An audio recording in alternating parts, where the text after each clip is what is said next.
Hello friends, नमस्ते, सत Shri Akal and सलाम। I am Yuvraj. Welcome to my YouTube channel जिसका नाम है यूवी ब्लॉग।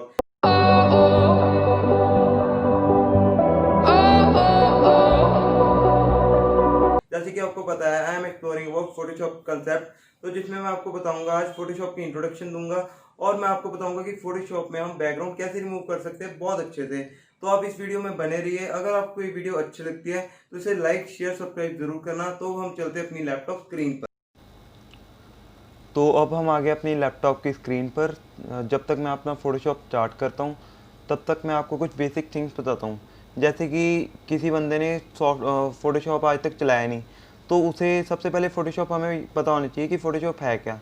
बस इतना समझ लो, फ़ोटोशॉप वो चीज़ है जिसमें दुनिया भर की इमेजेस प्रिपेयर होती हैं, एडिट होती हैं। हम अपनी मन मर्जी से, जैसे मर्जी क्रिएटिविटी से जिस टाइप की मर्जी इमेज को क्रिएट कर सकते हैं, ठीक है। तो इसमें आपको दो चीज़ें सबसे ज़्यादा ज़रूरी पता होनी चाहिए, जो कि दो बेसिक थिंग्स हैं, जो कि एक वेक्टर सॉफ्टवेयर और दूसरा है रास्टर सॉफ्टवेयर। अब वेक्टर सॉफ्टवेयर क्या होता है और रास्टर सॉफ्टवेयर क्या होता है? वेक्टर सॉफ्टवेयर वो होते हैं, अगर वेक्टर सॉफ्टवेयर में हम कोई भी डिज़ाइन रेडी करते हैं या कोई भी इमेज एडिट करते हैं, ठीक है, तो उसमें जब हम जूम करते हैं, जितना मर्जी जूम कर ले उसमें कभी पिक्सल ब्रेक डाउन नहीं होंगे, वो कभी इमेज ब्लर नहीं होगी। जैसे कि मान लो एग्जाम्पल लेता हूँ आपको एक बच्चे की, कि उसने एक डिज़ाइन बनाया, ठीक है। तो वो चाहता है कि उसने डिज़ाइन बनाया छोटे साइज़ का, अब वो चाहता है कि यही डिज़ाइन मैंने अपनी शॉप का बैनर बनाना है, ठीक है, बैनर जितना बड़ा लगाना है, ठीक है। तो अब बच्चे ने तो बना लिया डिज़ाइन, तो अब वो उतना बैनर जितना बड़ा बना सकता है, क्योंकि हमें वेक्टर सॉफ्टवेयर में कभी पिक्सल ब्लर ही नहीं होती, जितना जूम मर्जी कर लें ब्लर तो होनी नहीं है। तो बैनर जितना भी साइज़ वो बड़ा बना सकता है। अब आती है रास्टर सॉफ्टवेयर की बारी। रास्टर सॉफ्टवेयर में हम साइज़, जब हम डिज़ाइन रेडी करते हैं, इमेज एडिट करते हैं, उसकी एक लिमिट होती है। एक जूम के बाद, जूम जब हम करते हैं उसकी एक टाइम के बाद उसके पिक्सल ब्रेक डाउन होने स्टार्ट हो जाते हैं, मीन्स वो ब्लर होनी स्टार्ट हो जाती है। जो कि फ़ोटोशॉप जो है रास्टर बेस्ड सॉफ्टवेयर है, ये ना इसमें इमेज ना छोटे छोटे बॉक्सेस से बनती है, पिक्सल जिसे हम बोलते हैं पिक्सल्स, ठीक है। और फ़ोटोशॉप ज़्यादातर डिजिटल मीडिया में यूज़ होता है, ठीक है, कि मतलब सोशल मीडिया के लिए लोग ज़्यादातर यूज़ करते हैं, जैसे कि यूट्यूब हो गया, इंस्टाग्राम हो गया, फेसबुक हो गया, ठीक है। अब ये हमारी फ़ोटोशॉप की खुल गई है कुछ विंडो, ठीक है, जिसमें कि ऑप्शन आ रही है क्रिएट न्यू और ओपन। हम इस पर क्लिक करते हैं तो हमारे पास कुछ ऐसी की विंडो हमारे पास अभी खुलेगी। देखना, ये कुछ खुल गई है विंडो। अगर इसको खोलने का ना एक और शॉर्टकट की भी है, जो है Ctrl+N। अगर हम Ctrl+N क्लिक करेंगे तो सेम ऐसी की विंडो खुल जाएगी, ठीक है। अब इसमें कुछ ना रीसेंट साइजेस दिए हुए हैं, जैसे कि ये कुछ रीसेंट साइजेस दिए हुए हैं। अगर हम फ़ोटो पे क्लिक करते हैं, फ़ोटो के कुछ रीसेंट साइज़ दिए हुए हैं। प्रिंट पे क्लिक करते हैं तो कुछ A4 size, legal size, A3 size, सभी साइजेस दिए हुए हैं, जो कि एक बिगनर के लिए बहुत अच्छी बात है कि साइजेस पहले से दिए हुए हैं। अब आर्ट एंड इलस्ट्रेशन पे क्लिक करते हैं, उसके भी तरह तरह के साइजेस दिए हुए हैं। अगर हमने वेब पेज डिज़ाइन करना है तो उसके भी साइजेस दिए हुए हैं। अगर हमने मान लो फ़ोटोशॉप में हमने कोई UI डिज़ाइन करना है फ़ोटो मोबाइल का, है ना, तो उसमें भी साइजेस दिए हुए हैं। अगर हमने कोई फिल्म का पोस्टर वगैरह तैयार करना है, उसके भी साइजेस दिए हुए हैं। ये एक बिगनर के लिए बहुत अच्छी बात है कि फ़ोटोशॉप उसे पहले से ही सभी साइजेस प्रोवाइड कर रहा है, ठीक है। और हम अब इधर आ जाते हैं, ये है विड्थ और लेंथ, विड्थ और हाइट, ठीक है। इसमें हम सेलेक्ट करते हैं जैसे कि pixel, inches, centimetre, millimetres, point और पिकास में, इन सब चीज़ों में हम अपने अपने साइजेस ले सकते हैं। बट फ़ोटोशॉप में ज़्यादातर यूज़ होता है पिक्सल और इंचेस। जैसे कि हमने इंचेस पे क्लिक किया और हम ले लेते हैं A4 साइज़। A4 साइज़ है 8/11, ठीक है। अब ये नीचे आती है रेजोल्यूशन। रेजोल्यूशन मतलब कि क्वालिटी ऑफ इमेज, जितना रेजोल्यूशन ज़्यादा होगा उतनी इमेज की क्वालिटी ज़्यादा होगी, ठीक है। तो रेजोल्यूशन हम रख लेते हैं 300। 300 से आप कम मत ही करो, क्योंकि ये क्वालिटी भी डिपेंड करता है ना।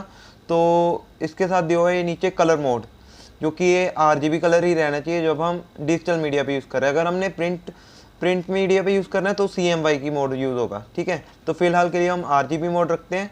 और ये बैकग्राउंड के कलर दिए हुए हैं, जो कि हम चेंज भी कर सकते हैं, जैसे कि वाइट, ब्लैक और बैकग्राउंड कलर अपनी मर्जी से चूज़ कर सकते हैं। तो अभी फ़िलहाल हम वाइट ही रखते हैं। तो यहाँ पे नीचे ना आपको क्रिएट की ऑप्शन दिखेगी, अगर इस पर क्लिक करेंगे तो हमारे पास कुछ अभी विंडो खुलेगी। ये हमारे पास कुछ वर्क स्पेस खुल गया, ठीक है। इस पर हम काम करेंगे। और एक और बात बताता हूँ मैं आपको, फोटोशॉप जो है वो लेयर बेस्ड सॉफ्टवेयर है, ठीक है। तो लेयर बेस्ड सॉफ्टवेयर है, तो ये कुछ है आगे हमारी लेयर्स, इन पे हम काम करते हैं। तो मान लो जब बिगनर कोई फोटोशॉप खुलता है तो कभी कभार लेयर्स शो नहीं होती, तो इसका भी एक शॉर्टकट है, F7 से गायब भी हो जाती हैं, F7 से वापस भी आ जाती हैं। अगर ये नहीं तो विंडो में जाओ, यहाँ पे लेयर्स का ऑप्शन है, यहाँ से लेयर्स चले भी जाएंगी, यहाँ से लेयर वापस भी आ जाएंगी। ठीक है, ये लेयर्स वापस आ गई। और मैं आपको इसमें कराऊंगा आज कुछ सिलेक्शन के टूल और एक मूव टूल। ठीक है, अब मूव टूल का काम क्या होता है? मूव टूल का काम होता है कि इमेज को मूव करना, किसी भी चीज़ को मूव करना। जैसे कि हम ये देखो, ये इसकी मदद से हम इसे हटा सकते हैं, मूव कर सकते हैं। ठीक है, इसका बस इतना ही काम होता है कि इमेज को मूव करना सॉरी। तो अब हम ले लेते हैं, ये अब सिलेक्शन टूल है, मैं आपको ये समझाता हूँ इमेज की एग्जांपल से। ठीक है, सॉरी ये बार बार साइड में विंडो खुल रही है। तो मेरे पास कुछ ये फ़ोटो आ गई, हम इसे ड्रैग एंड ड्रॉप करके राइट क्लिक से खोल सकते हैं। अगर आप ऐसा नहीं करना चाहते तो सिंपल जाओ फाइल में जाके ओपन, और ओपन में जाके इस पर क्लिक करो एंड डायरेक्ट ओपन। इसकी एक अलग विंडो खुल जाएगी, राइट, ये अलग विंडो खुल गई। तो सीधा मूव टूल से गए, ड्रैग एंड ड्रॉप। ठीक है, यहाँ से हमने इसे पकड़ा और यहाँ पे ड्रॉप कर दिया, ये देखो ड्रॉप हो गया।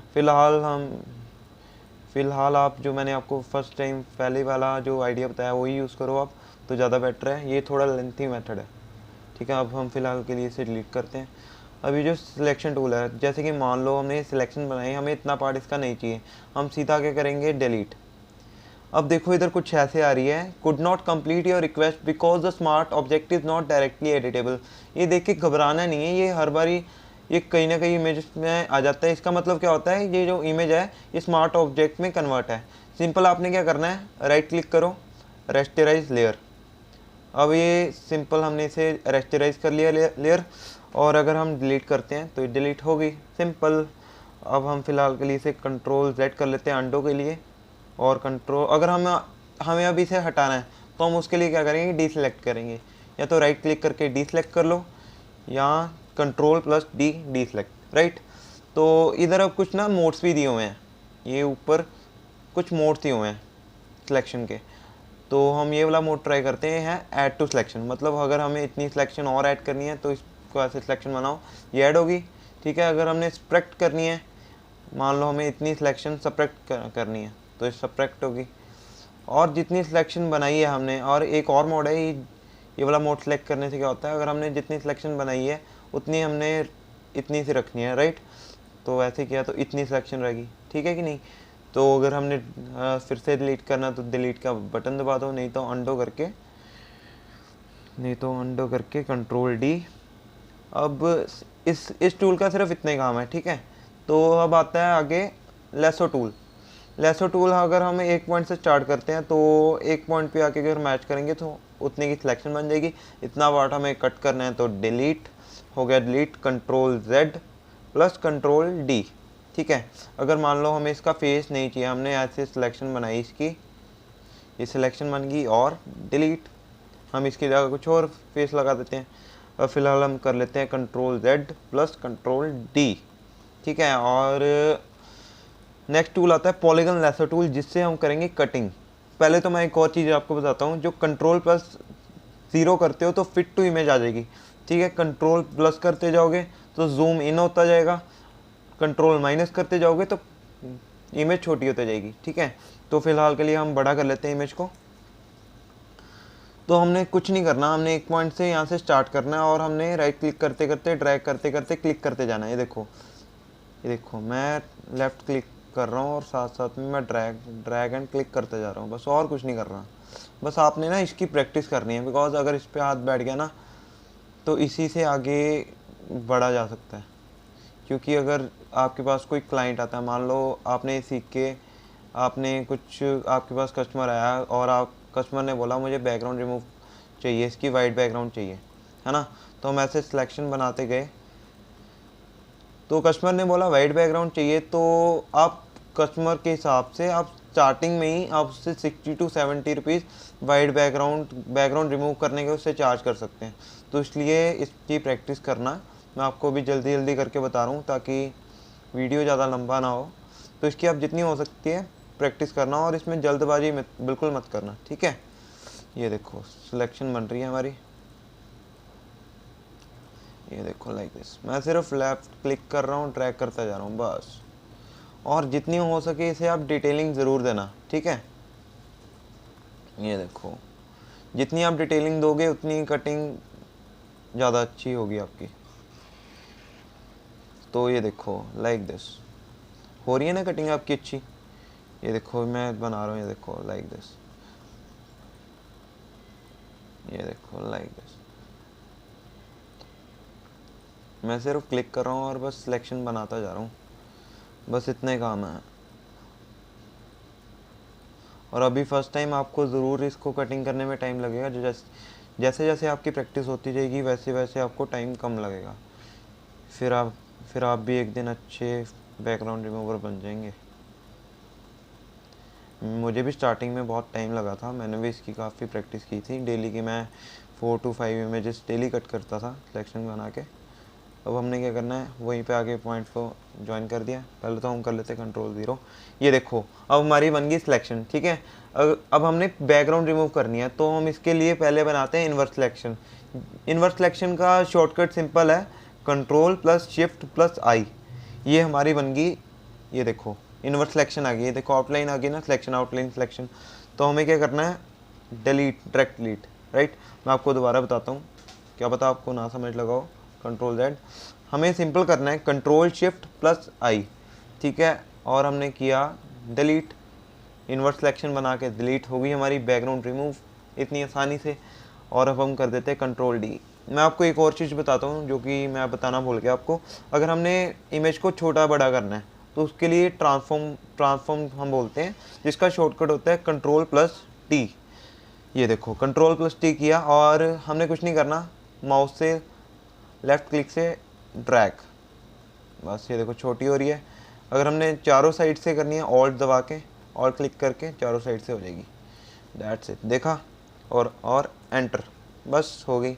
और अगर हमने इसे दूसरी बैकग्राउंड पे लेके जाना है, तो बैकग्राउंड मेरे पास शायद हाँ है एक बैकग्राउंड, तो हमने इसे पहले ड्रैग एंड ड्रॉप किया। सो हम यहाँ पे ड्रैग एंड ड्रॉप कर लेते हैं, राइट। तो मूव टूल लेंगे, मूव टूल से ड्रैग करके विंडो यहाँ पे ले आए और यहीं से उठा के ड्रैग एंड ड्रॉप कर दी। तो ये इमेज बहुत बड़ी है, तो हम इसको कर लेते हैं, इमेज काफ़ी ये बड़ी है, तो पहले विंडो क्लोज हो गए। तो अब हम इसे कर लेते हैं Ctrl+T। मूव टूल से मूव करेंगे, पहले इसके कॉर्नर ढूंढेंगे और ऑल्ट दबा के, ऑल्ट क्लिक करके हम कर लेंगे इसे छोटा।